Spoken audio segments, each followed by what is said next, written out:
1.5 years working with Iman is a chapter that has now come to a close. What was that like?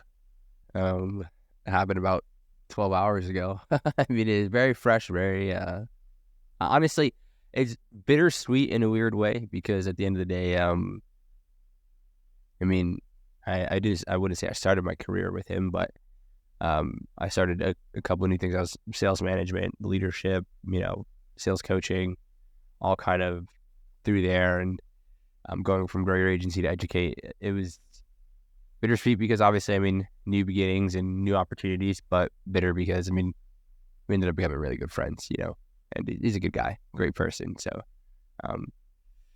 yeah, man, I'm just ready for new opportunities, a new beginning here.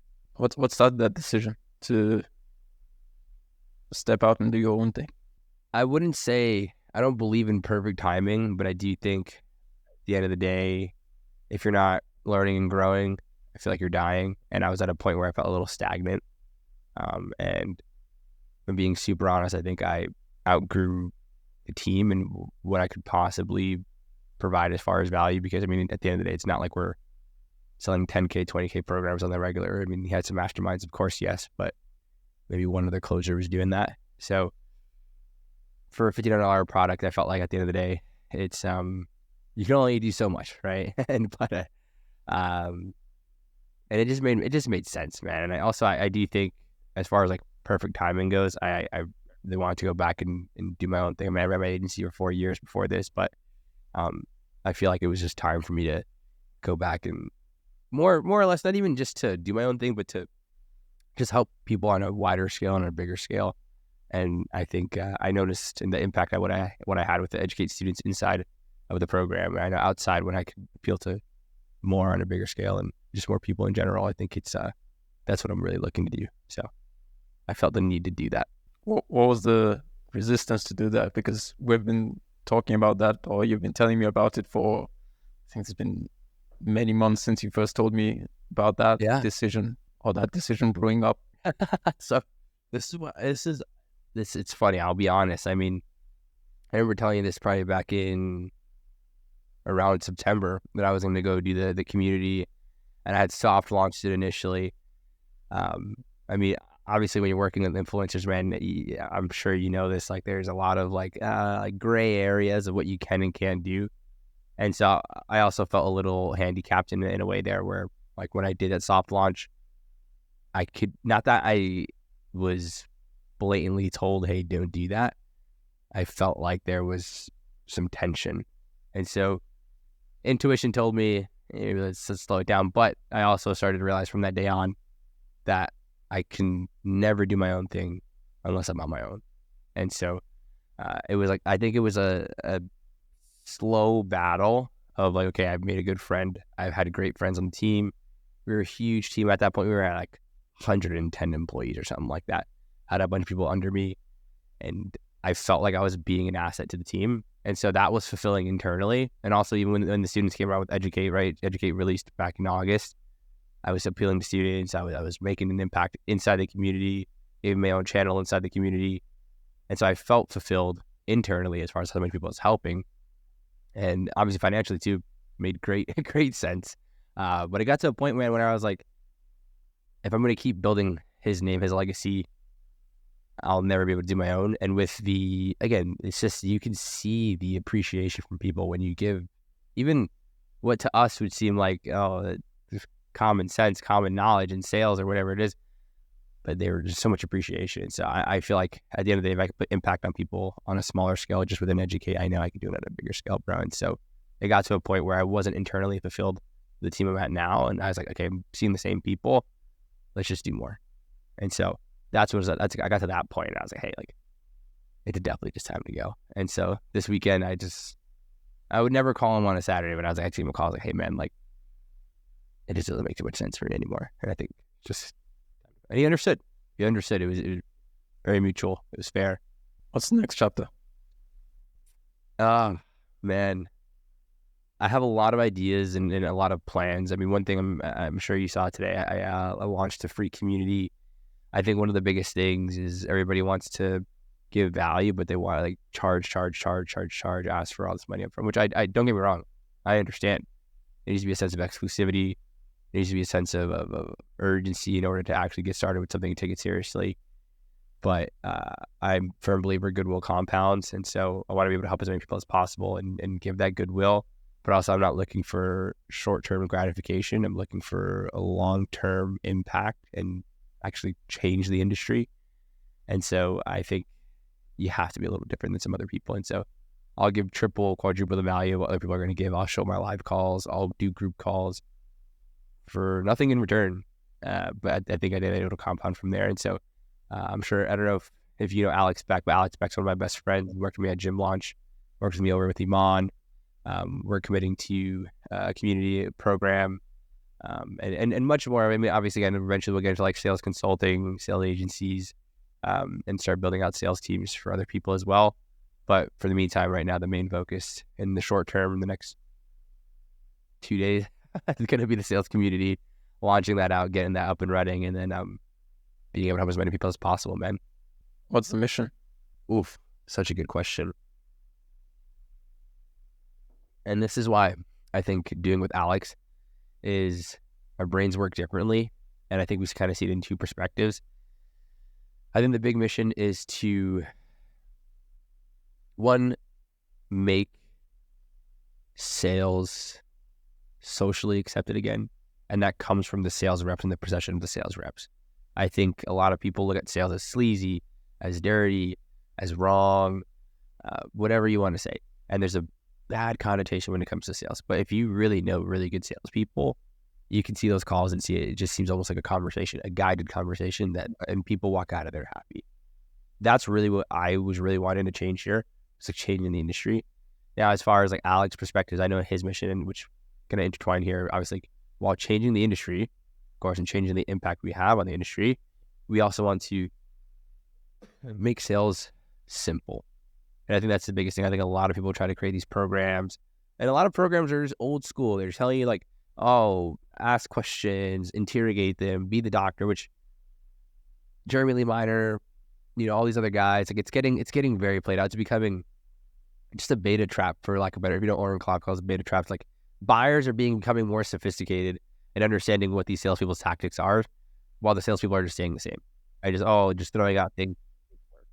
And so if we can make sales simple to a point where it's like anyone can come in here, you can be 11 years old, understand sales, learn sales, right? And then actually be able to implement it correctly, not be sleazy, not be a weirdo. It's just actually just be you, right? I think one of the biggest core values we have is like, don't be lame, which sounds like that's such a broad topic, but it's like, just be you, be cool. Like, and that's it. Like, and I don't mean cool as in the sense of like, cool guy, like popular guy. Cool as in like chill, like be cool. That's it. And so that's really what we're trying to do, is just change the industry and make it simple, but then also make it perceived as just better. Because I think sales it's perceived so negatively. So many people think sales is this and that, but people are just bad at sales and they suck at sales. So that's pretty much the mission there. Hope that kind of explains it a little bit. Alex is more the philosophical guy on that stuff, man. He'll go deep on that when you talk to him, man. I'll tell you. At its core, what is sales? A transference of belief. At the beginning of this call, I believe I can help you with XYZ. At the beginning of the call, you might not 100% think so, but we can do something. And at the end, you will believe it. Right? I don't know if you ever spoke to somebody who's so convicted in whatever it is, but I always use that analogy. Like if you went back in time and you found yourself back in 2013, right before Bitcoin was about to pop off, and you could speak to yourself about Bitcoin and be like, Anwar, invest in Bitcoin. I'm telling you, man, think about the conviction and belief that you would have when trying to convince yourself, because it's going to pop off. Like just $100, just $200. You'll have that conviction and belief like no other. And it's going to start making you question like, what does this guy know that I don't know? And that doesn't just apply like Bitcoin. Of course, that's so unrealistic. Then we can go back in time here, but whenever you speak to somebody who's so convicted in their product, whatever they're selling, whatever they're doing, they believe in it so much that you start to question your own beliefs. That's what sales is a transparency of belief, man. And I stand by that. So what's the difference between big deals and small deals when it comes to that transference of belief? Oof, another good question. Believe it or not, I've noticed with the lower ticket guys is you're putting this belief in them that they don't have in themselves. They don't have any belief in it. And it's actually harder to sell to those guys. When they don't have as much money, you're selling a cheap product, it's harder to sell to that guy. They're broke. You're taking their entire net worth, basically, if you really think about it.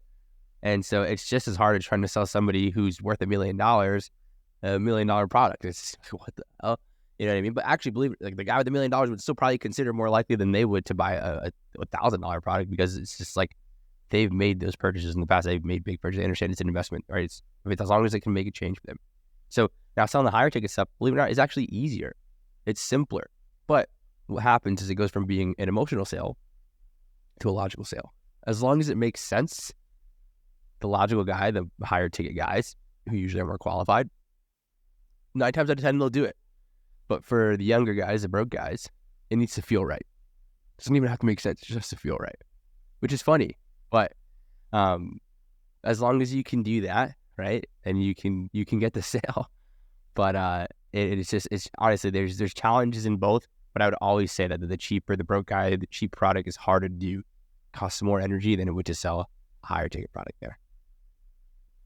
So for low ticket, emotional selling; for high ticket, logical selling. Yeah, I mean, most people, neuroscience says that everybody makes decisions based on emotion, but you have to attack logic first when it comes to that higher ticket stuff every single time. And then it becomes emotional, right? That's one thing I learned with my agency, right? When I was selling at the gyms, it's like, okay, cool. What's overhead look like? Okay, cool. How many clients do you have now? How much are each worth? And you just break down all these numbers. It becomes very, very logical. And then they start to feel the emotion where they're like, okay, cool. Wow, like overhead's $6,000 a month. I'm only making $5,300, because nobody ever looks at their numbers. Like, it's like when people are broke, they don't want to look at their bank account because they're scared that their bank account's going to scare them. And so it's the same thing here. They don't look at their numbers. Once you do that, you pull that out of there. They're like, wow, like I'm negative every month. And I'm like, well, okay, how long can you maintain that? What's your runway look like? Then they start to feel that emotion. Then it comes out from going a logical route to then bring out that emotion, versus the guys who are coming in with $1,000. They need to be like, okay, well, why are you making this change today? And why do you feel the need to that? Why is this important? And you're just bringing out all the emotional side so they can see, okay, cool, like I need to feel this. I need to feel it. And again, there's no logic in their decision, because it's like logically you would never need to break into the online space. There's no reason why you want to, but emotionally you just want the Iman Gadzhi, Rolex, 5 cars, sitting down with Hasbullah. You want that life. You see it and you're excited for it. And so that emotion they need to feel that. It needs to feel novel. It needs to feel new. It needs to feel exciting. If not, it just feels dangerous. They get scared. They run away. And so different, but so similar at the same time. It's weird when you're from a broader, when you're making me explain it. Like, it feels the same when you're sitting on the calls, but it's just a little bit of different questions. But it's actually so different when you kind of explain it. So why do most people think it's harder or more difficult to sell high ticket or to get bigger deals? Such a simple answer here, because they've never spent that money before. Like, I know when closers have invested in themselves. I know when people have invested in themselves. I paid for a $15,000 program 1 year into my agency with Rob Quinn. Never in my life did I make a purchase like that, but I was so ready to do it because the pain of not being able to scale past $10,000 was so painful that I was like, I need to figure this shit out. Like, I do not know what I'm doing wrong. And that's what I learned the most. I became so good at sales because my bottleneck was just sales. I just could not close deals. I got appointments ridiculously great at getting appointments set, but I just could not close. And so they got me closers, they got me setters, helped me sell, helped me learn sales a little bit more. And finally got to a point where I was like, wow, cool, I can close this. And so they're just scared to ask for that ticket price because they don't think they'd ever buy something within that realm.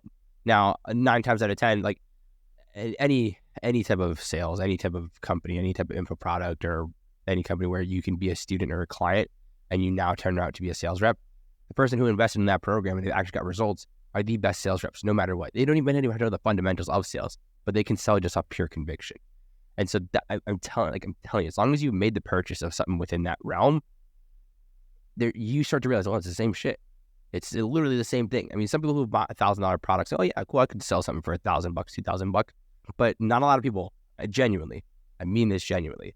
Not a lot of people have invested 10K into their own education. Maybe on different things, it could, compile up to 10K, sure, but not on like one service from one person. And if they have, I know they can sell no problem. But I mean, again, like I know guys at Gym Launch who were clients prior and they could sell no problem. And on their first or second call, they're cool. Versus a guy who comes from, whatever influencer, they're shivering like, oh, the $35. Like, it's the same thing, right? It's a bigger number. Like but also, if you don't have that belief that you're actually giving them the value for $35,000, it's going to be really hard to sell that as well. I think conviction is the biggest thing, number one, right? But also number two, if you haven't made that purchase before, it's going to be pretty hard to even think that someone would actually pay for this. It's just like, how is that even possible? How is somebody actually going to pay for this? But they don't realize that they're in so much pain. They're willing to, price is so subjective. They're willing to pay whatever in their head compensates for it. As long as I can resolve this issue, I'm willing to pay whatever it is, because it's their livelihood. Most of these businesses are their livelihood. For agencies, right? If they're stuck at 3 clients and they're like, what the heck? I can't get past 3 clients. They'll go to any extent to make sure that they can get this done. So that's why I tell you about it. There's no difference. Genuinely, it's actually easier. Genuinely easier to sell those higher ticket clients. And I can say that with 100% conviction. It's easier. Trust me. There's a quote I like that says, change happens when the pain of staying the same is greater than the pain of the change itself. Does sales come down to that? 100%. A lot of people, if there's certain frameworks that you can use in sales. A lot of people do, I think, probably 95%, maybe even more, 98, will go through rapport, right? And they'll probably try to be their best fucking friend in that first 5 minutes, which is horrible, right? They'll do that. They'll do current state, future state, gap, opportunity cost. They'll handle like objections, doubt, whatever it is at the end, right? And most people do that. And from serial sales, if you know Dylan, if you know him at all, he made a great chart, right? People don't realize that when you're going through current state, right, you start with rapport, right? There's a line that this customer is going on in their experience, and they'll go through current state, which, you're kind of bringing them down, right? To then bring them back up with the future state of like, okay, cool, current state. Well, why are we doing this now? Why does this suck? Why are we here? What are you struggling with? You're bringing them down. And okay, cool. What's your goal? Where do you want to be? Okay, and 6, what's a perfect picture? Paint that picture. What would that look like? And now they're getting excited because they're going over the big numbers. Like, I want to make 20K, 30K a month. And then you go into your pitch, which is to then bring them up again. So you kind of have to bring them down with opportunity cost again to then bring them back up. And so it just causes this discrepancy in between where people will be like, I don't know if I really need this, this lack of urgency. Versus if you future state first, where you bring them up, go down to current state, bring them down. And then your solution carries them over. And that's what's going to bring them over that line again, right? So you go bring them up, then bring them down, and then boom, the solution is exactly what's going to carry them over the line. Because people will buy from discontent more than they will buy from excitement. If they know that they can't resolve this, they can't do it, it's not possible, they're not happy with where they're at, 100 times more, they're more likely to buy than they would if they were to be like, okay, and your goal is 10K, 20K, and you think you can do that on your own. It's just the dissatisfaction of being in that same place and not being able to make that change and staying there long term is so much scarier than the excitement of like, oh yeah, like, let's do this, let's do that. So I'm telling you, man, like it's 100% that quote. It's exactly what you said. What do you think about sales scripts? Oh my God. Listen, even if you're brand spanking new, even if you're literally first day in sales, throw it in the garbage. The only time you can use a sales script, I would say, is on a cold call, right? If you're cold calling, sure. Like if it's a really, really good script, you could do it word for word, work on your tonality, right? Make sure you actually hit the points you need to. I think it'll work decently. Make sure you don't sound like you're reading a script. But on a sales call, man, it's your ability to listen. If you have a script, you're so focused on asking that next question. What's my next question? What is it going to be? What am I going to say? Right? And so you're not really listening to what they're saying. And so you're just asking questions to ask questions. Doesn't work.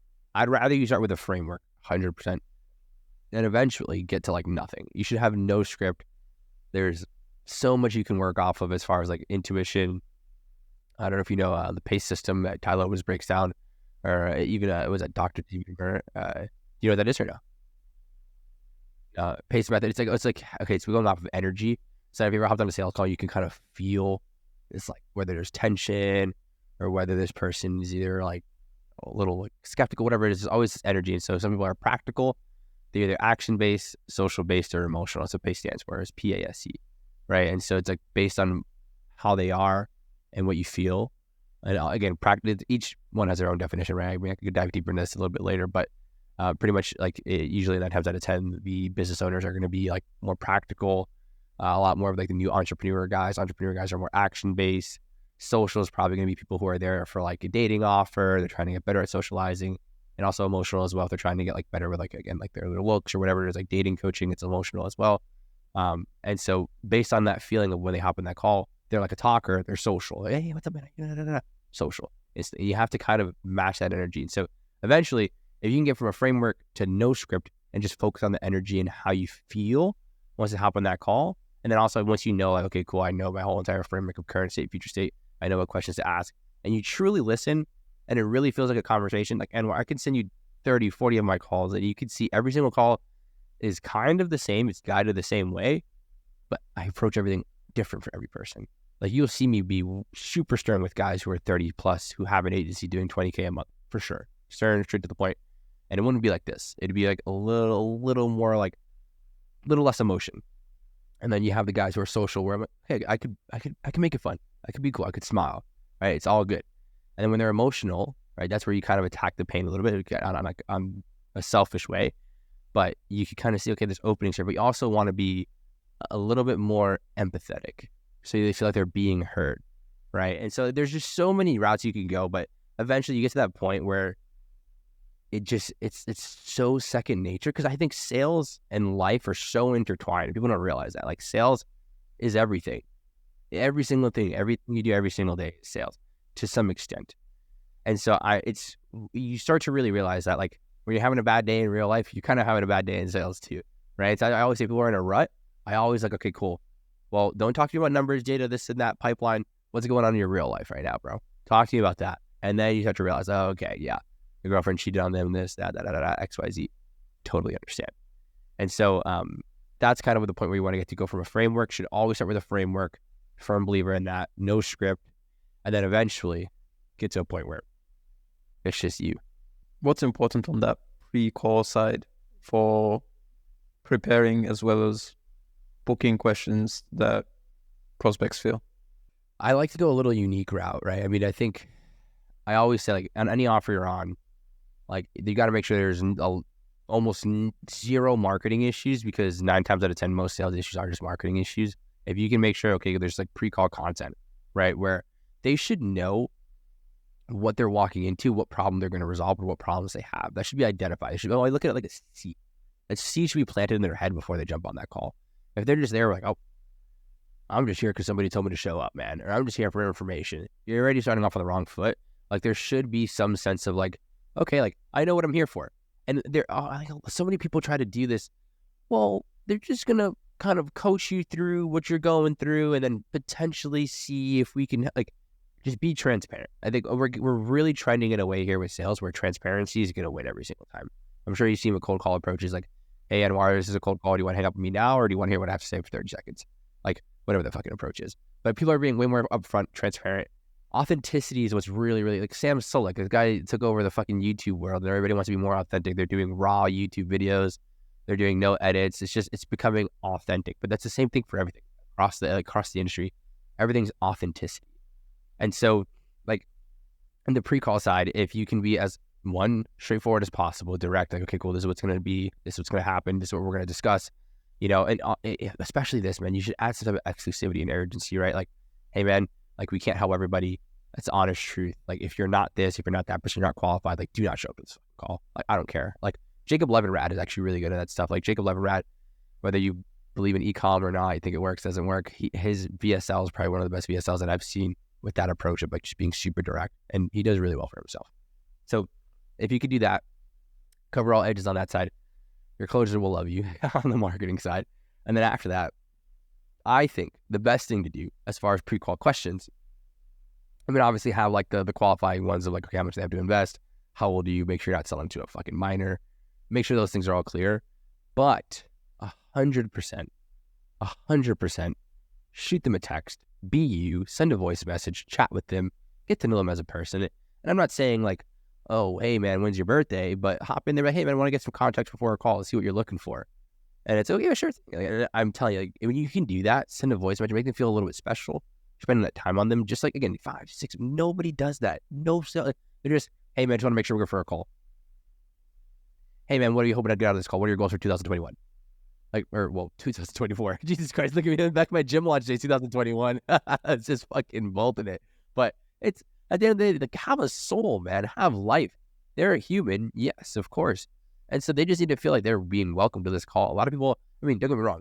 You can say it and be like, be very direct and be very authoritative if you want to. Sure. I've done that before too, where I'm like, hey man, look, if you're not ready to buy, like, do not show up. I've said that plenty of times. I've had one guy literally hop on the call.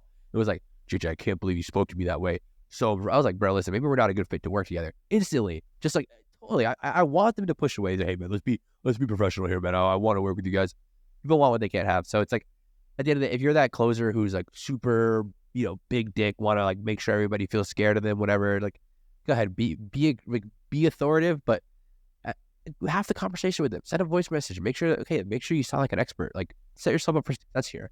After that, once you hop on that call, you kind of have your questions answered, and you might get to that point where it's like, hey man, I kind of answered all your questions you do have. You have any other questions you have for me? Oh, not really. Okay, cool. Kind of just ready to get started. And I have hundreds. I'm talking about hundreds of calls with Iman that were just that simple, where it's like, knock out 6 questions, knock out the limiting beliefs, all objection prevention through a text message. I mean, don't get me wrong, yeah, $1,500, but even when it came to like the higher ticket stuff, right, like the masterminds, and when it came to like GCC and stuff like that, like, even then you can answer a couple questions, hop on there, 10K, 25K. It's like, okay, cool, man, ready to get started? It's like, yeah, bro, that's exactly what I need. Let's do it. That's it. They just need some information most of the time, as long as you can tackle that information that they really, really need top of mind, and they know they have that problem. I mean, the reason why it's 100% a yes 9 times out of 10 is because it's fucking Iman. Like, they know Iman. There's some trust behind him, of course. But even if you're not huge and you have good content, you have informative content, value-based content that people have made money off of content that you haven't even charged them for, that's when they'll bow down to give you money. They'll beg to give you money. They'll be like, please, bro, like, just give me a fucking one-on-one. I'll pay you whatever. Like, that's what it was to Hormozi, bro. They'll be like, I'll pay you anything to have a one-on-one. They'll do that. And so that's where you want to get to, bro. And if you can do that stuff with the pre-call stuff, boom, chilling. So most of the selling happens before the sales call. I mean, I'm a firm believer you can't take somebody from a 0 to a 10 before the call. So if you could have somebody come in from, they start off as a 5 and they get to like a 7 before the call, you're that little push is what got you that sell on that call, right? And obviously the bigger their ask, the longer the runway, the bigger their ask, whatever it is. If you're selling a $30,000 product, probably gonna have to extend that call to a 2-call close, and I think you should as well. But at the end of the day, like, if you can get that person a little more bought in, a little more informed beforehand than 100%, because I see too many times where they'll have people hop on these offers that they're doing one little TikTok for 5 seconds or so about how they can make money online. Well, that's really cool. There's interest and there's curiosity, but there's no urgency. There's no like, I need to make this change. I have pain. I don't feel it, right? And so if you can add, it's just the likelihood of your success. You're building that up beforehand, before the sale. So I wouldn't say that most of the sales happens before the call, but the likelihood of you closing it on that call will only increase by the more you give them beforehand. Obviously, don't overwhelm them either. I'm not saying to send 15 reminders at hour 24, hour 5, hour 6, hour 1, hour 2. I see that all the time. Like, that's just crazy. That's annoying. Like, again, be human. That person you're not the only person that they're focused on all day. They have their own lives. They're probably married, have some kids, or maybe they don't. Maybe they have stresses at work. Like, they can't focus on you the entire time. It's like it's just as bad as a closure, just like being so hungry to sell you on the call. if you're reminding them all this time for this meeting, they're going to be like, oh, this guy just wants to sell me so badly, doesn't he? Oh, like, I'm not even going to show up to this. So if you can, I think, not that if you can, but when you do this, it just makes the likelihood of your success a lot better versus like you trying to be a magician and close somebody off of just like a 1 little minute TikTok ad with no pre-call content. It's just, and then you don't even reach out to them. They just hop on this call like, yo, bro, I don't even know why I'm here, man. I just thought this was like about like how to build a dropshipping store for free or something like that. It needs to be as transparent as possible. That's what I think it needs to be. And so at that point, you can go from getting people on the calls that are 1 and 2s to people who are 7, 8s, 9s, and 10s. That's it. Makes your life a lot easier. What's the biggest thing that's wrong with the sales industry right now? I'm going to take a little bit of a controversial approach. I think the people teaching these sales programs aren't as experienced as they say they are. I'm a firm believer in that. And that's the truth of a lot of businesses. A lot of businesses, even some of your favorite influencers, not you in particular, but some people probably listening, as favorite influencers, aren't as qualified as they think. And I've noticed people will see an opportunity, and whether they are educated or not, they just see an opportunity to make money, which is probably one of the best core values that Iman had at Educate was death before dishonor. And I think a lot of people don't live by that. And I've noticed like a lot of people will whether they help an educator, whether I know them personally, they'll be, oh yeah, I've worked at X, Y, and Z, and they'll show me some of the content they've got. And it's kind of shocking personally for just some of the people who are, I mean, there's not that many people in the sales industry, man, that are crushing it, that are coaching and doing these teachings, but there are a few, and the few that I have seen, just not many are as qualified as I say they are. And so, and that's no shade on anybody by all means. Like, I mean, if, they're making their money, but I do believe that whatever's in the dark will come to light for anyone at any point. And so, and I also do think people can change too, whether they're like, they start to realize that like, hey man, like I really don't know what the fuck I'm doing. Like I think they may be more educated, they could pay for more coaching, whatever it is. But I think if you're just driven by money and driven by like, hey, whether this person gets value or not, I think at the end of the day, like the sad part about it is that marketing can manipulate people to make them buy the purchases and make those purchases and feel like they're getting value. But I always say that fulfillment and delivery will say so much more. And it'll get to a point where you either don't even need some marketing because you'll have so many referrals. People will literally get their status raised by referring you to somebody else. Like, oh man, like Anwar is so good at teaching how to build out agencies, man. Like you gotta meet with him to raise their status with that other person because you help them so much. And, they help them make much money as well. So there's very, very few people that I know personally and know in the industry that have that. They have that one, the reputation, the back end behind them. Like they worked with some great people. They worked, up, a great offer, whatever it may be, or they've closed X amount of money. It's funny. The biggest guys that I do know who are qualified to do that stuff are like the guys who have like 300 followers on Instagram, and they're just building out sales management teams for like a bunch of companies. You'll never know them. You'll never hear of them. And then you have these other guys who, closed for like 6 months, and then they're like, cool, man, I'm going to just teach you how to do this instead. And so, again, like totally fine, but I think there's no longevity in that, man. I saw on Alex's story yesterday, he was saying your favorite gurus or your favorite influencers are selling things that they're not good at. Yeah. It's like, I'm telling you, man, like it's so funny how even it's just something. Again, I'll go back to Dylan, man. I fucking love Dylan. Dylan's one of those guys who's a legit serial salesman. Like just one guy who I can vouch for 100%. We hopped on a call probably a year ago to date, maybe, and it was just like we hopped on for like 3 minutes, and he's like, "Man, I just know you do this shit, bro. I know you do this shit." And it's like you could just tell instantly when someone's like, they do it or they don't. And I mean, it's funny. There's some anomalies, right? That are like some quiet guys, some guys who like, they're like a little introverted, but they crush at sales as well. But you could just tell when somebody has it, when somebody doesn't, man.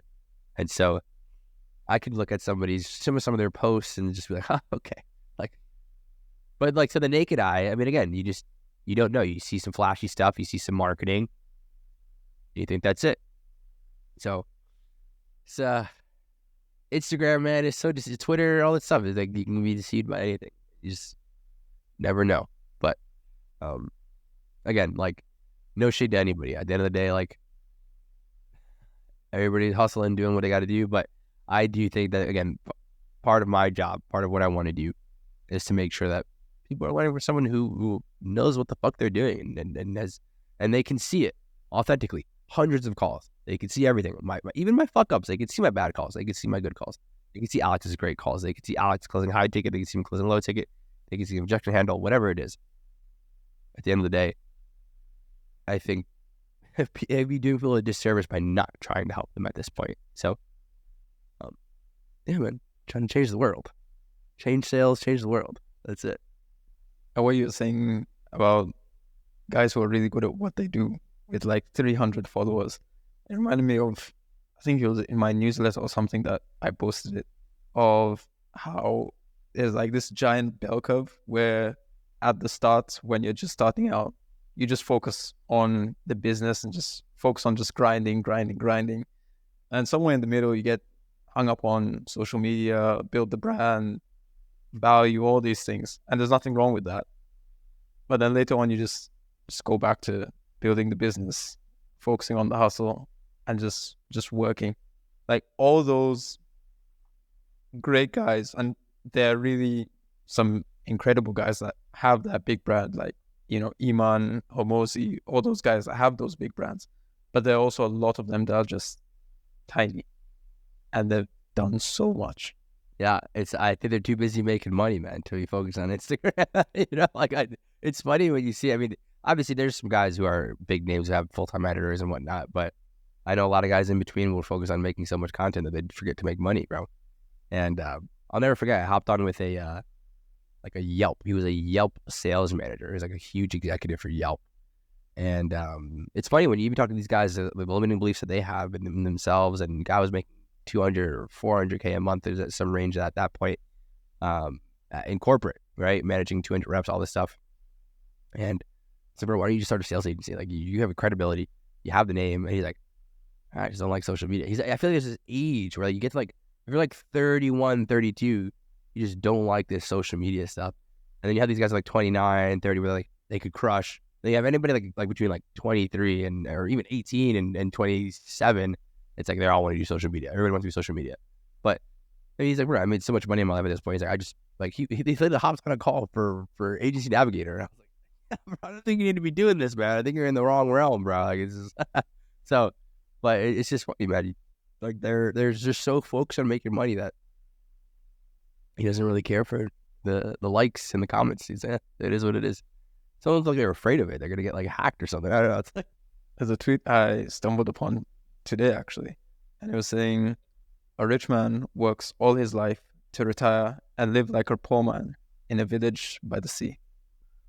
Man, that is so true. That is so true. I think I saw that tweet sometime last week too as well. I don't know where you came across that from, but bro, it's so true. And especially, I mean, me living in Florida, man, but it's like retirement station, and you just see like people. Like I go to the dog park all the time, and they're just these old folks where it's just like they'll stay at that park for 6 hours a day, man. Just like another homeless dude would just stay at that park 6 hours a day, just sitting there, like just lounging around. But that is such a great point. I mean, yeah. You want to elaborate on that? You tell me, or what do you think about that? Do you think that's true as well? Yeah, but like that's the goal. Freedom. You can do that. You can spend. I mean, it relates to you know where I'm going with this. Yeah. I love that reel. I love that reel. That was incredible. Like, for anyone that hasn't seen it, you said, I used to think money was everything. Making $10,000 a month, $100K a year. I thought that was an end goal. At the end of the day, that doesn't mean anything. The goal is freedom. Right now, it's 11 a.m. on Monday, and I'm doing nothing. I'm talking to a camera. I can call my mom right now and talk to her for 2-3 hours. I don't have to go to work. I can have lunch with my dad. I could do anything. The goal is this. It's freedom. Fuck the money. You're going to bring that up. I was like, okay. I was like, maybe I'm going to elaborate on this to make sure I don't just jump the gun on what he's trying to say here. But I recorded that video a long time ago, man. That's back when I was living in over in New York. And that was like probably like a year and a half into my agency. Bro, that was back when 10K a month was like king. Everybody was like 10K, 10K, 10K, 10K. It's all you heard. And I think a lot of people see that and like, oh wow, the freedom. Yeah, like the whole point. Like I think the biggest thing that a lot of people like undermine. But I made it so simple where I was like, I can call my mom. I can go to lunch with my dad. I said that because a year before, you can't just like if you work a 9 to 5 or anywhere else in there, you're just like even if it's overnight, whatever it is, you are stuck on that person's clock on that time. You can't if you're working at a grocery store, you can't just call your mom for 2 hours, 3 hours. But like we're stripped of these like simple things, and people don't even realize it's something that we should all be able to do at any time. I can go to lunch any single day. I can do whatever I want, and it's like we're stripped of it. And you just don't realize it. You just go for a couple $100, a couple $1,000 a month. And I was like this like I didn't understand that I couldn't do this before. And you're losing years, weeks, days with your family, with your friends, whatever it is, the people you care about. You spend more. I feel like people joke about that whole thing of like, oh, you spend more time with your coworkers than you spend with your family. Like that's supposed to be okay. Like, are you happy with that? And so, I mean, obviously, don't get me wrong, if you're happy with your job, you love where you work, and it's a great place, then, okay, by all means. And trust me, I'm not shitting on the 9 to 5 culture either. I think at the end of the day, like, I'm a firm believer in getting to a point where you can at least replace your 9 to 5 income before you jump off into entrepreneurship. I didn't do that. I definitely recommend people to do that. And so I think at the end of the day, man, like people, like I on YouTube, it's funny. On Instagram, people loved it. On YouTube, people were like, "Oh man, this guy, yeah, freedom, yeah, it's so obvious, bro. Like, Corey, that's the biggest thing you could do." Like, it's like, hey man, like I'm telling you, if you really sat down and realized, if you're a valet guy, if you're working at a supermarket, if you're just like these entry level jobs, even if you're just like a marketing rep, even if you're working from home, you got to take a couple calls. Like, you can't just call your parents whenever you want to. You can't just go out to lunch whenever you want to. You can't. You're on somebody else's time. Like, you're not in control of your life there. And so it's like, when you can detach from that, and obviously don't get me wrong, yes, you need some money to survive. I believe that 100%. But not everybody needs 10K, 100K, 200K. They think, I mean, if you want the flashy shit, sure. If you want to have all this nice stuff, sure, right? I mean, yeah, the money will compound and eventually you will get there. But when you start to realize that you can do so much more, like when literally, oh, yeah, well, let's hang out, and none of your friends are available at any time because it's just like nobody else can do what you can do. You have all this power, but everybody is powerless. And it's almost like, man, like, what the fuck? Like, I could do anything. And that's what I started to realize. Is like, it didn't hit me until I got to a point where I was like, I have the luxury of my unemployed friends, and I have the luxury of my employed friends at the same time in this middle ground.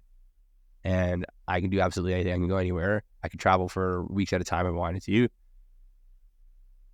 Still make money while doing it. It's like a superpower. It really is. And I think people don't realize, like, 97% of people live the other way, where they can't call their parents. They show up to their houses 3 times a year. They might do a couple workouts or a couple little things just because they want to fit it in. And then, like, that's the thing about the U.S. men. I swear to God, I'm getting out of here as soon as possible. But, like, it's like you see people, they have kids and they get to a point where they just forget about themselves and they just become crap. And, like, I see it so often, but it's like, I need to focus on finances and family. But then, like, what about you? Like, like I'm just telling you, man. Like, I think if people really can feel that power of, like, I can have money constantly coming in just because I have a skill, or just because I have a business that brings me this funds in, and I can do the simple things in life that I don't even really think that I realized were important. There's nothing like it. There's nothing like it. You cannot put a price on it. And I'm sure you know here, Anwar. Like, I mean, I don't have to speak for you, bro. You know what it's like. So, how do you focus on you? That's such a good question. Always his. For me, man, the way I look at myself is I put myself on such a pedestal within myself. And I'm always trying to optimize me. Every day. Like every single day. And I don't know why people, like, whether you're running a business or not, whether you play video games, there's always analogies for it. But just like you test campaigns, just like you test characters in video games, just like you try different settings, all this stuff. What it took me so long to figure out was if I work out early in the morning, my day just moves. I move so efficiently. But I just never tested until like fairly recently. I just tested different things. I used to go to the gym late every day. It would always be late. I don't know why I did that, but it was just like, oh, okay, cool. After I'm done with all my calls, I'll just go to the gym. Versus, like, I try to midday workouts, see, like, nah. But once I do like 4 or 5 in the morning, 6 in the morning, 7 in the morning, right before the day starts, before my first call, I'm with so much energy. And then, like, it's just, everything's in motion. Then it's like, okay, cool. Go from working out, listen to a podcast, shower, eat, coffee, boom, hop on the call, boom. All right, okay, cool. I got to send this. It just, everything moves. Versus like if I wake up, all right, roll out of bed, all right, maybe I'll shower in like 5-10 minutes, go walk the dog, maybe, okay. Now it's like, okay, like it's, and I'm not trying to put any type of like handicap or any type of like bottleneck on certain things or certain ways your day works. But if you optimize your day for what's most efficient to you, you might not even realize certain things until you really try. For example, fasting. I used to never fast, but I was after the marathon in December with Iman. We went to this breakfast spot where we had coffee and seltzer. And bro, I never used to drink these fucking seltzers, bro. I never used to think these things were anything. But now it's all I drink every morning is coffee and seltzer to about 2 p.m. I never used to fast. Never, and even during my bodybuilding days, I never used to fast. But it just became a thing. Where I was like, wow, like I actually really fucking love this. Like this is amazing. And then lost so much weight, just like became so focused, so dialed. And I also learned that I loved running. And so now I started running. And so it's like I optimize myself so much. And so I'm always looking for ways to what feeds me. Because I feel like people know what's right and what's wrong for them.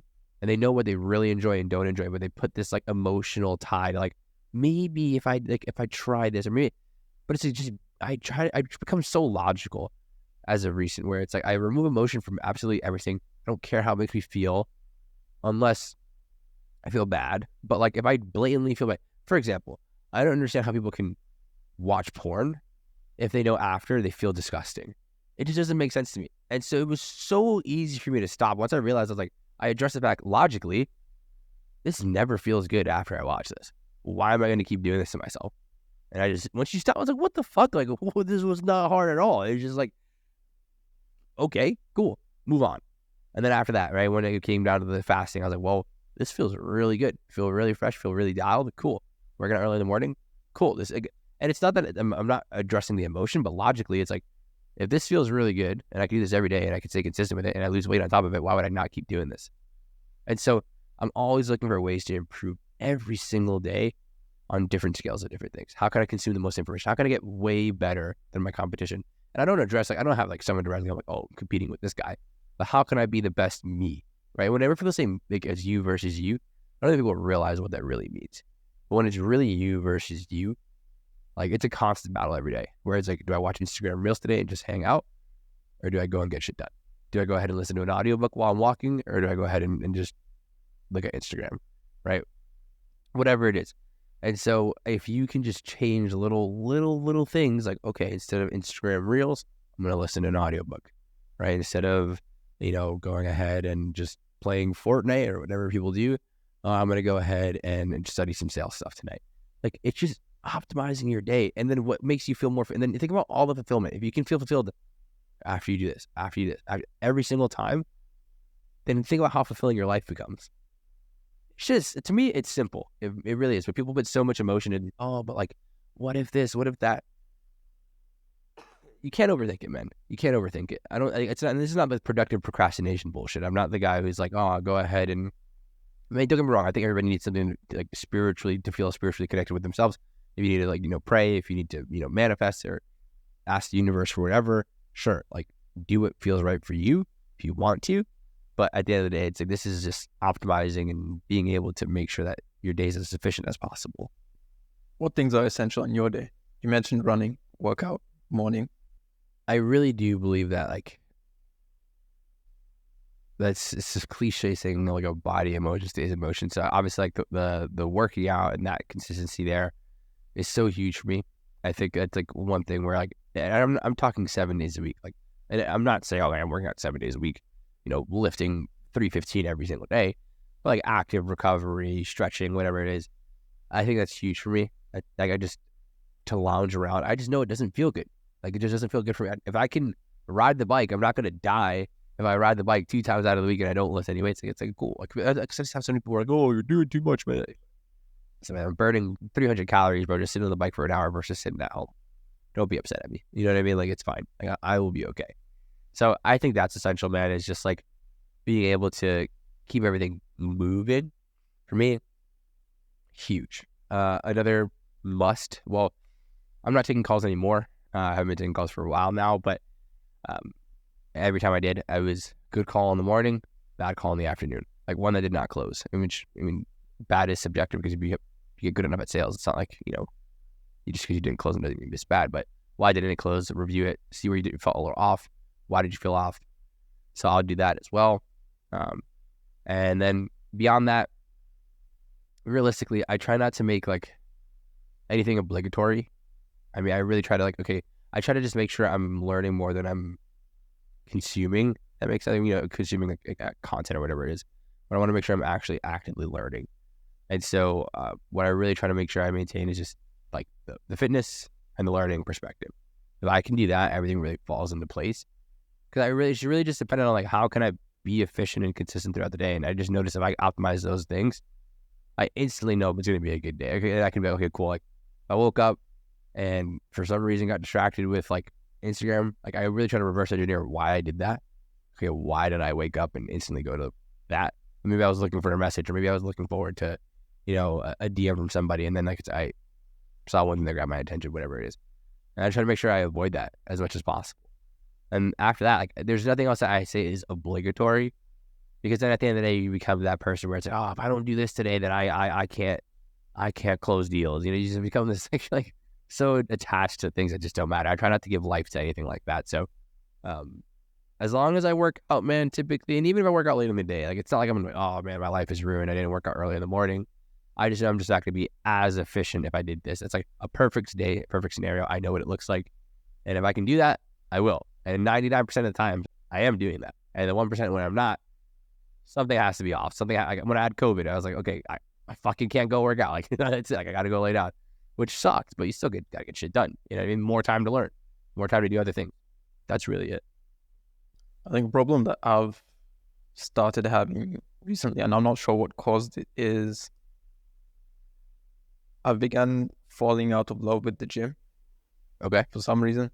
Like, I still go, but I don't enjoy the workouts anymore. It's just there, and I'm not sure what caused that. Yeah, I got to that point as well. So I remember after my bodybuilding days, it got to a point where you're kind of there, and it's like, I don't want to say uncomfortable, but you're almost like a drag, for lack of a better term. Yeah. Like, yeah. Jesus, I can't wait to finish this. Like, it's so, I know exactly what you mean.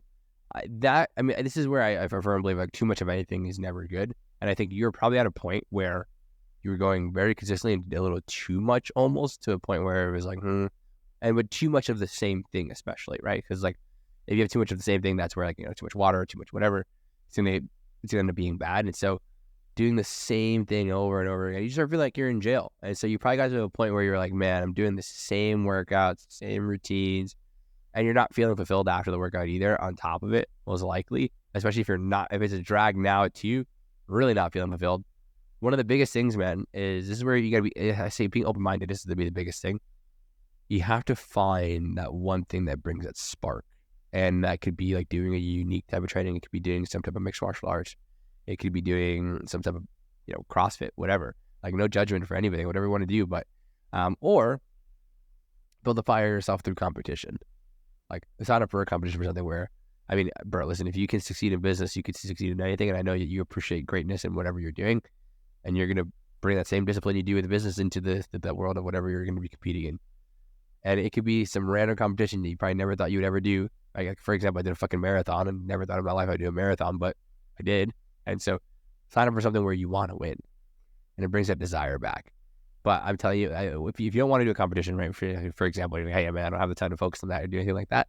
Just change the type of training you're doing. I promise you, man. Like, I remember, like, after I had bodybuilding stuff for like 3 to 6 months, I was just like, this sucks. Like, what am I doing? And I would go get sushi. I'd be like, oh man, you know, fuck this. I'm gonna go play basketball or something. But I ended up doing a CrossFit class, and I'll never forget, man. I was like, damn, like, I used to be so good at this stuff. I used to be able to run. I used to be able to jump. I used to be able to climb ropes, all this stuff.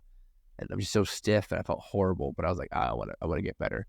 And that's when, like, I just went back in the gym. I started training a little differently, and it brings this fire that, like, you just miss. And I know that feeling when you first go to the gym is that like, I fucking, every time you walk in, you're like, oh, I'm so glad to be here, and it's exciting and it feels good. It feels novel. Now it's just, I know it's stale. I know exactly what you're feeling, man. You just need to change it up. Don't overthink it, bro.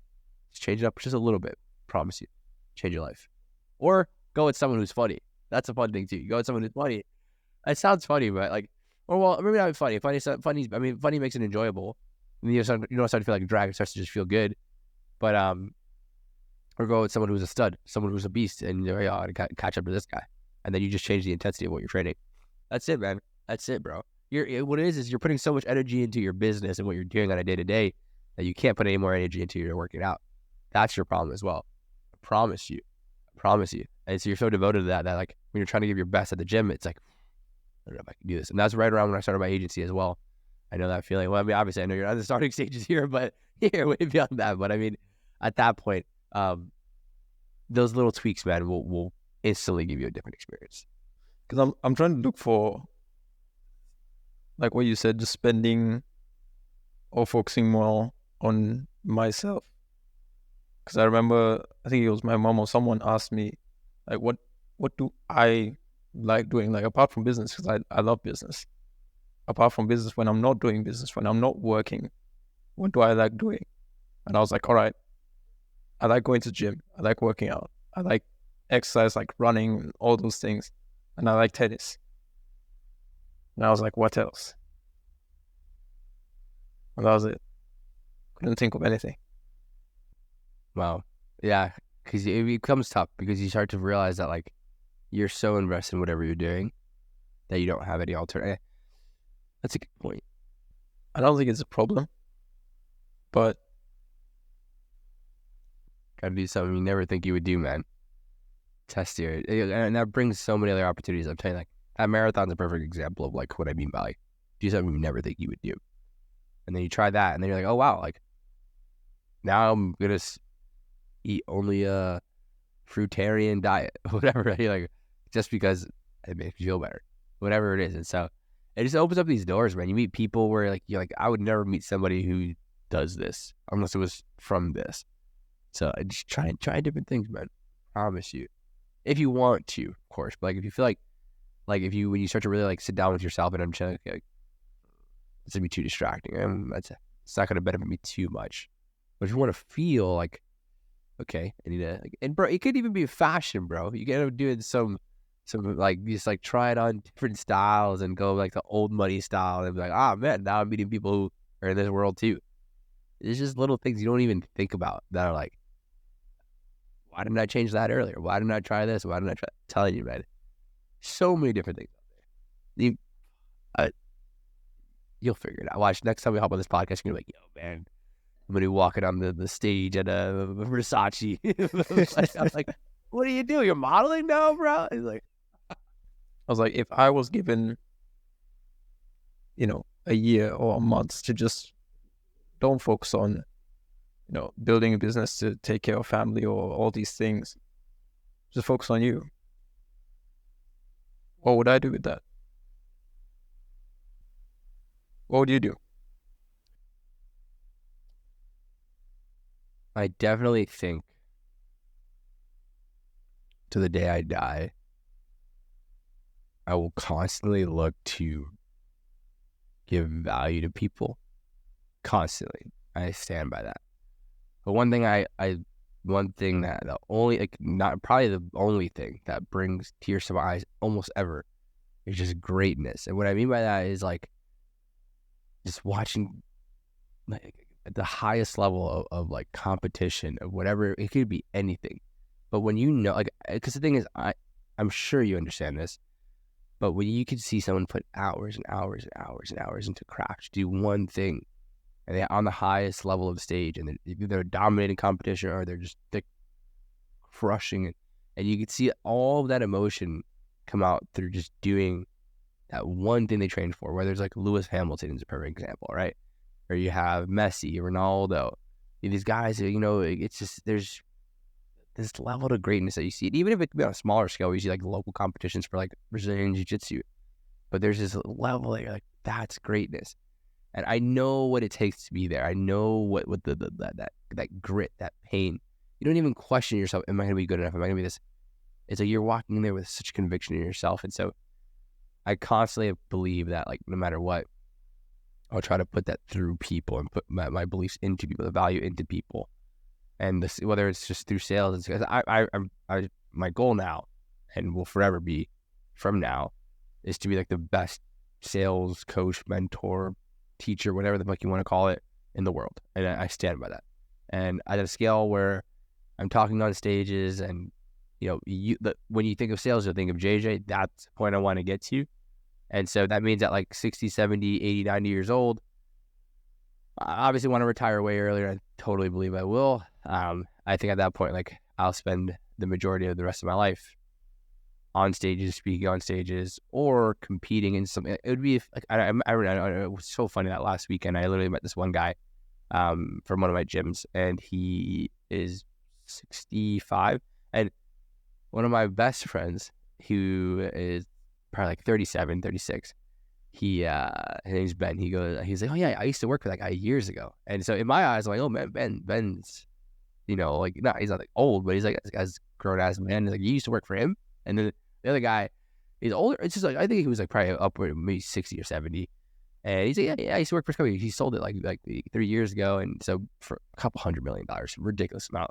And now he's just competing in CrossFit. And that's a perfect example of, like, all he does is work out. He works out 2-3 times a day. He already made his money, and that's all he does is just work out. So it'd be some type of level of competition, man, and some way to fulfill value into people and give value to people. And I see like one guy like Jordan Peterson, man. That guy has, it's the exact life I want to live, man. Wear a nice fucking suit, bro. Have the gray hair, and then make people feel good, man. You fucking cry on the stage, bro. It's like make me cry, bro. Just talk about like all the values and all the good things that come with this and that and da. But I know he's also helped a bunch of people though in his entire life, and helped me as well. I mean, I founded some of his programs as well, and so I think that's where I'd want to be, man. And it's just like, no matter what, you love business, you love what you do, bro. I think at the same time, bro, you have a lot of value to give people as well. And if it just means you're hopping on stages, bro, in a suit, bro, in your Versace suit, just talking to people about running an agency, that's what it is. And I think it's not going to change much, man. I feel like, unless like you're, 17, 16 years old and you're a kid and you want to do a drop shipping store and you believe that's what you can do the rest of your life, sure, like your values and your desires could change. But once you hit a point where you're 24, 25, 26, it's going to be pretty constant on what you want to do. And it's not going to change much from there, bro. And so I think if I could constantly leave that impact on people, man, talk on some stages and compete in something. It could be in chess. I'm not even joking. That's not just for decoration, bro. It could be chess. Like, it doesn't matter, man. I want to be great till the day I die. That's what it's going to come down to. Make greatness alone your goal. That's it, bro. That's it. That's all. It's just from when I was a kid, man. I always just like pictured you being on a stage. Like, I don't know if you know this, man. I don't know if I saw this on the last podcast. I wanted to, on the last podcast, I don't know if I said this actually, but I wanted to be an actor for a long time, bro. I remember it's funny when you see like sales and acting kind of go hand in hand. You see fucking Jeremy Lee Miners, like, oh man, you take improv classes. Kind of believe it too. I kind of agree. It definitely serves well. And one of my first sales managers, even at Iman's team, early on, he was an actor. He was in Tarzan, and so it's funny when you see that. But I've always just wanted to be on stage, man. I want to do something. It's like, to me, that's like the biggest scales. Like, speaking in front of thousands of people, millions of people. That's greatness. That's greatness. And it doesn't matter. Again, it could be competing in something physical. It could be speaking, whatever. But that's from when I was a kid. That's always what I wanted to do. I actually also wanted to be an actor. I could see it, man. I could see it. I feel like, bro, it's so eminent through some people where it's like they just have the personality for it. And why did you stop, if you don't mind me asking? Stop or start? Stop. Like what? Why did you not continue with the acting? It wasn't a serious desire. Like, it was just something I found cool. Like, that would be cool to do. Like, that would be interesting, because I'm pretty good with like voices and changing my voice sound in different ways, and I just found it cool acting. You're this guy, and then you're this guy, and then you're this guy. I just found that entire thing just cool, but there wasn't really like a deep desire. I think a desire for impacting people's life, and more of what I do now was more bigger. But yeah, but like, I still find it something cool. Sometimes I just randomly switch my voice up and just make myself sound different. Run a British accent for a little bit. For the sake of it. Yeah. I love doing Smeagol impressions. No, doing what impressions? The Smeagol. Have you watched Lord of the Rings? Never, bro. Never. He's like, I'll watch it tonight, bro. After this, I'll go ahead and watch it. Like, you must have heard that voice, like that, my precious whatever. Oh, the little like alien. Yeah, that thing. You can do that.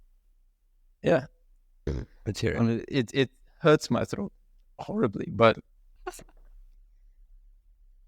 bring me my precious. I've definitely heard that before. I've definitely heard it.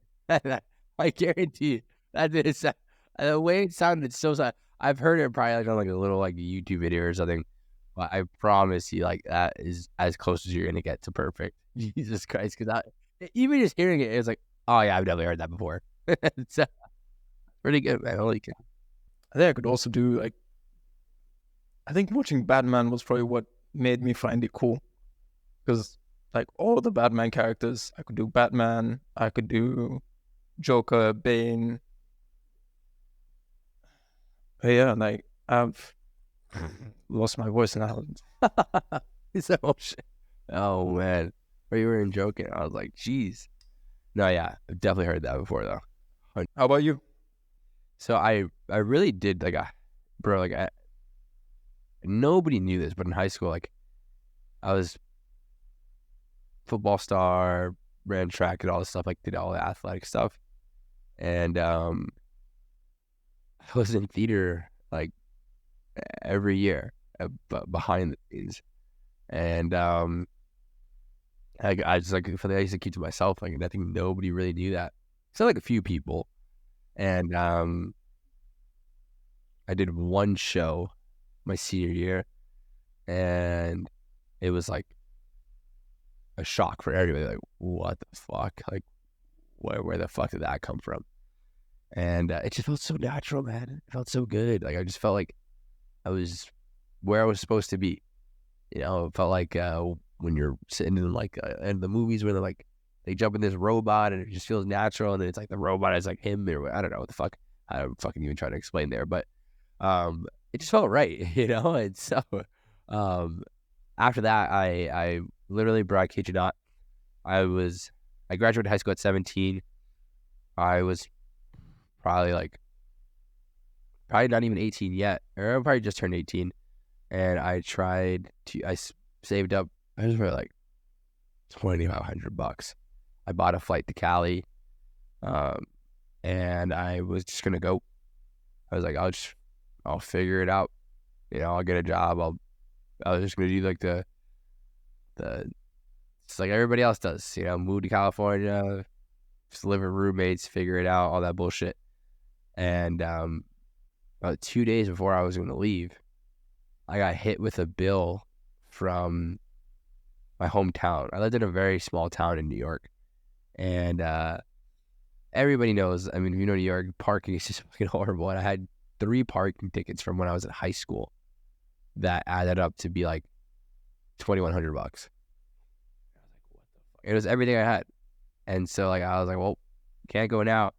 And so I blame it on that little thing, but at the end of the day, like I almost still believe that I'll do something like that eventually. I don't know why, bro. I just it's just like something that like I just feel like I would never let go, just because it just comes too naturally. It just comes so easily. That stuff, like it's like I feel like there's very few natural born salesmen, but I feel like I'm either I'm a natural born salesman or a natural born actor or some shit like that, bro. I don't know, man, because it's just that whole world, that whole like the tonality, the improv, like using that part of your, because it's very similar parts of your brain that you're using in sales and acting. And so like, I know it's there. And so maybe it's something I'll do in the future. Who knows? But now you just know my secret, bro, that I was a fucking theater kid back in high school. I'm imagining seeing you in a movie just pop up one day. I know that guy. I know this guy. Hold on. JJ, it's been great having you on again. Loved catching up. Been always good with you, bro. Anwar, yeah. Hope we do a round 3. Let me know how it goes with Alex, bro. Let me know you hop on with him. For sure. If you need anything else from me, brother, always shoot me a text, bro. See you, bro. See you later, brother.